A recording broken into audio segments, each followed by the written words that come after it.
നമസ്കാരം, എല്ലാവർക്കും സ്വാഗതം.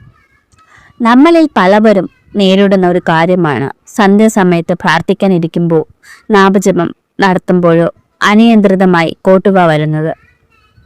പകൽ മുഴുവൻ ഇല്ലാത്ത ഉറക്കവും ക്ഷീണവും കൃത്യം പ്രാർത്ഥനാ സമയത്ത് വരുന്നത് എന്തുകൊണ്ടാണ്? ഇത് വെറും ശാരീരികമായ ഒന്നാണോ, അതോ ഇതിന് പിന്നിൽ ആത്മീകമായ കാരണങ്ങളുണ്ടോ? ഇതിനെക്കുറിച്ച് വിശദമായി നമുക്കിന്ന് സംസാരിക്കാം. നമ്മുടെ ശരീരം പഞ്ചഭൂതങ്ങളാൽ നിർമ്മിതമാണ്. ഭൂമി, ജലം, അഗ്നി, വായു, ആകാശം. ഈ ഭൗതിക ശരീരത്തിനുള്ളിൽ ചൈതന്യവത്തായ ഒരു ജീവാത്മാവുണ്ട്. അത് ഭഗവാന്റെ അംശമാണ്. പ്രാർത്ഥിക്കുമ്പോൾ നമ്മുടെ ആത്മാവ് ദൈവത്തിലേക്ക് ഉയരാൻ ശ്രമിക്കും. എന്നാൽ പഞ്ചഭൂതങ്ങളാൽ ഉണ്ടായ ശരീരം നമ്മളെ ലൗകിക സുഖ